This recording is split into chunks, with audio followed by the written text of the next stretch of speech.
سب کچھ ہو رہا ہے، مسجدیں بھی آباد ہیں، مجالس بھی بہت زیادہ ہوتی ہیں، عشروں کی تعداد بھی بڑھ گئی ہے، پڑھنے پڑھانے والے بھی ماشاءاللہ بکثرت ہیں، درجہ ایمان کیوں نیچے جا رہا ہے؟ وہ جو ایمان بلند ہونا تھا، وہ جو منزل تھی کہ مومن ہے تو بے تیغ بھی لڑتا ہے سپاہی، کافر ہے تو شمشیر پہ کرتا ہے بھروسہ، وہ منزل کیوں نہیں آ رہی؟ بلکہ جن کے پاس یہ منزل تھی آج ان کی نسلوں میں وہ منزل نہیں ہے۔ وہ وجہ کیا ہے؟ یعنی وہ ایمان رفتہ رفتہ شرک جو ہے اس کو دیمک کی طرح کھا رہا ہے۔ لباس ہے اچھا، لیکن وہ لباس میں بھی غیر اللہ کی پوجا کر رہا ہے، غیر اللہ کی پرستش کر رہا ہے۔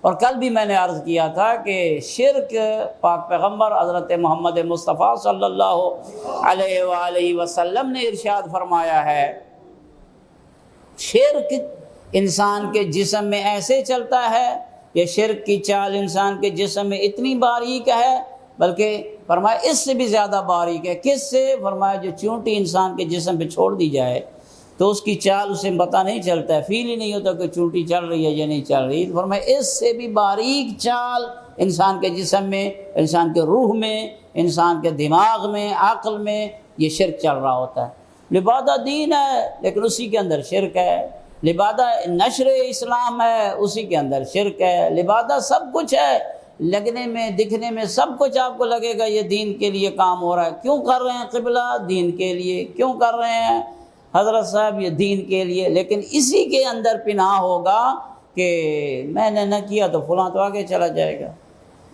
میں نے نہ کیا تو یہ جو ہے وہ میں تو رہ جاؤں گا، تو یہ کیا ہو گیا؟ پھر شرک ہے۔ اور یہی وجہ ہے ابن فہد الحلی رحمۃ اللہ علیہ، کل بھی میں نے اس کا تذکرہ کیا تھا، انہوں نے شرک اور ریا کی ایک تعریف کی ہے، بڑی لطیف تعریف انہوں نے فرمائی ہے، اور میں طلبہ کرام کے لیے، مومنین تو بزرگ ہیں ہم سے بہتر ہیں ماشاءاللہ، تو انہوں نے ایک شرک کی جو ہے وہ تفسیر کی ہے کہ شرک کب ہوتا ہے یا شرک کی کیا ہے وہ تعریف کیا ہے، جس کے ساتھ ساتھ انسان جو ہے وہ مشرک ہو جاتا ہے۔ وہ ریاکاری کی ایک تعریف کرتے ہیں، فرماتے ہیں کہ ریاکاری کیا ہے؟ ریاکاری یہ ہے کہ انسان اعمال سر انجام دے غیر اللہ کے تقرب کے لیے، اور اس کے ساتھ ساتھ ذرا یہ دیکھیے، پہلا اس کا رکن ریا کا یہ ہے کہ غیر اللہ کا قرب حاصل ہو جائے، فلاں بندہ مجھے سمجھنے لگ جائے بہت اچھے عالم دین ہے،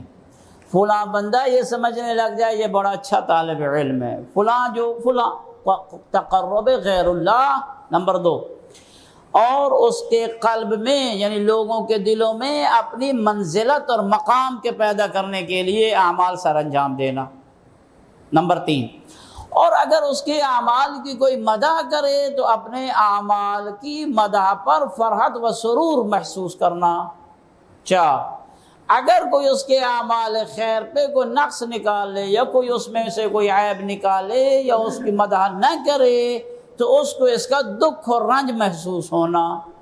فرمایا جب یہ چاروں چیزوں میں سے کوئی ایک چیز انسان کے پاس یہ آ جائے، سمجھ لینا یہ بندہ ریاکار ہے، سمجھ لینا یہ بندہ جو ہے وہ کیا ہے؟ شرک کر رہا ہے۔ اور شرک ایسا گناہ ہے جس کے بارے میں خود باری تعالیٰ نے ارشاد فرمایا ہے، ان اللہ لا یغفر ان یشرک بہ، ان اللہ لا یغفر ان یشرک بہ ویغفر ما دون ذلک، اللہ رب العزت کے ساتھ جو شرک کرتا ہے نا، شرک والے گناہ کو اللہ نہیں بخشے گا۔ یعنی مشرک ہو کے مرا، یہ نہیں کہ زندگی میں مشرک ہے اور وہ توبہ کرنا چاہتے تو اللہ پھر بھی نہیں، ایسی بات نہیں ہے۔ یعنی جو حالت شرک میں مرا، مشرک ہو کر مرا، فرمایا یہ گناہ لے کر اگر کوئی قبر میں آیا ہے تو اس کو میں نہیں بخشوں گا۔ وَيَغْفِرُ مَا دُونَ ذَلِكَ، ہاں شرک کے علاوہ کوئی گناہ لے کر آیا ہے، ایمان ہے، موحد ہے، توحید والا ہے، شرک نہیں کرتا تھا لیکن جھوٹ بول بیٹھا، دیگر کوئی گناہ کر بیٹھا، فرمایا یغفر ما دون ذالک، یعنی میں اللہ بخش سکتا ہوں، گارنٹی یہ بھی نہیں ہے، پھر یہ نہ ہو کہ جھوٹا انسان کہے کہ پھر تو اس کا مطلب اللہ بخش ہی دے گا، فراڈ کرتا رہوں اللہ بخش دے گا، دھوکہ کرتا رہوں اللہ بخش دے گا۔